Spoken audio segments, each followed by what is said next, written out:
Hello everyone, welcome back to my channel Learnever. I hope you all are stay home and safe. So our today's topic is related to current affairs.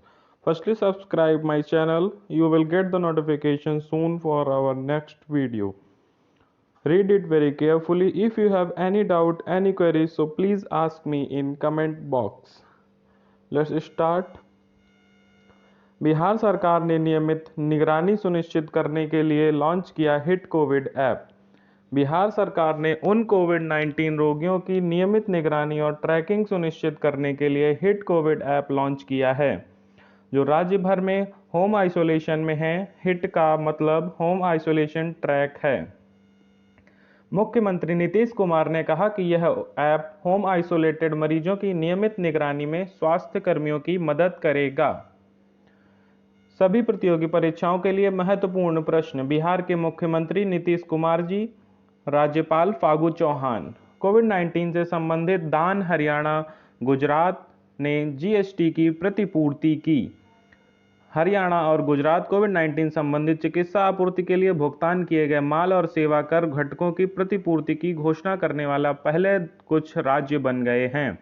इन चिकित्सा आपूर्ति में oxygen सांद्रक, ventilator, दवाएं शामिल हैं, जो राज्य सरकारों को मुफ्त में दान की जाएंगी। हरियाणा से छूट 30 जून तक है, जबकि गुजरात की छूट 31 जुलाई तक वैध है।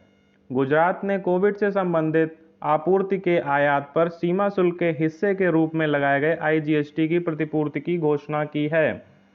हरियाणा ने राज्य सरकार को कोविड से संबंधित आपूर्ति पर सभी राज्य केंद्र या आईजीएसटी हिस्से का भुगतान करने का निर्णय करके केंद्र के जीएसटी घटक की प्रतिपूर्ति की घोषणा करके एक कदम और आगे बढ़ा दिया है।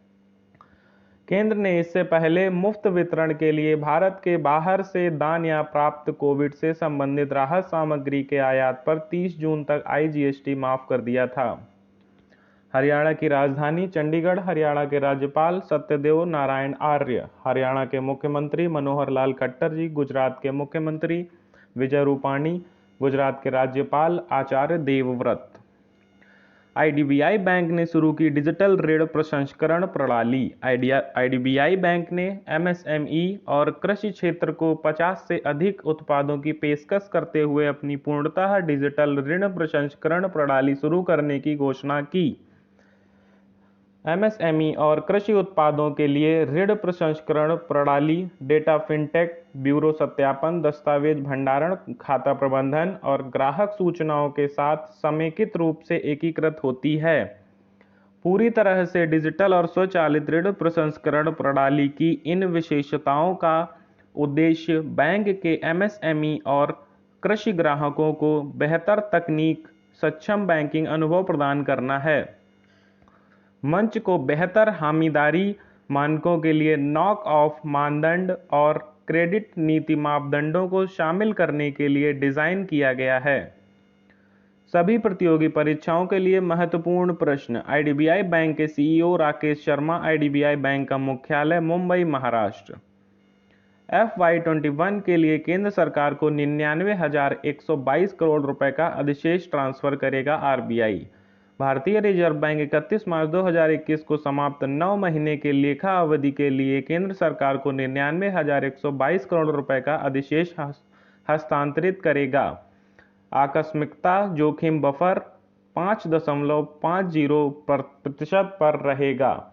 इस वर्ष आरबीआई ने सरकार के लेखा वर्ष के साथ मेल खाने के लिए अपने लेखा वर्ष को जुलाई-जून से अप्रैल-मार्च बदल दिया है।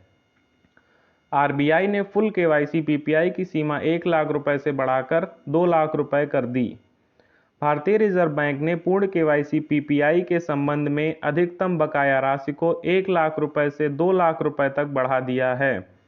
इसके अलावा भारतीय रिजर्व बैंक ने अनिवार्य रूप से सभी प्रीपेड भुगतान साधन या मोबाइल वॉलेट जैसे पेटीएम, फोनपे और मोबीक्विक को पूरी तरह से केवाईसी अनुरूप हैं, जिन्हें 31 मार्च 2022 तक इंटर ऑपरेबल बनाया जा सकता है। आरबीआई ने गैर बैंक पीपीआई जारीकर्ताओं के पूर्ण केवाईसी पीपीआई से नगद निकासी की भी अनुमति दी है। ऐसी नगद निकासी पर शर्त यह होगी 10,000 रुपये प्रति माह प्रति पीपीआई की कुल सीमा के साथ प्रति लेन देन 2,000 रुपये की अधिकतम सीमा। कार्ड वॉलेट का उपयोग करके किए गए सभी नकद निकासी लेन देन प्रमाणीकरण के एक अतिरिक्त कारक पिन द्वारा प्रमाणित किए जाएंगे। आरबीआई ने डेबिट कार्ड और ओपन सिस्टम प्रीपेड कार्ड का उपयोग करके पॉइंट ऑफ सेल टर्मिनलों से नकद निकासी की सीमा बढ़ाकर सभी स्थानों पर 10,000 रुपये की कुल सीमा के भीतर 2,000 रुपये प्रति लेन देन कर दी है। पहले यह सीमा टीयर 1 और 2 शहरों के लिए 1,000 रुपये थी, जबकि टीयर 3 से 6 शहरों के लिए 2,000 रुपये थी। FY21 के लिए ITR फाइल करने की समय सीमा 30 सितंबर तक 2 महीने हो गई, 2 महीने बढ़ा दी गई।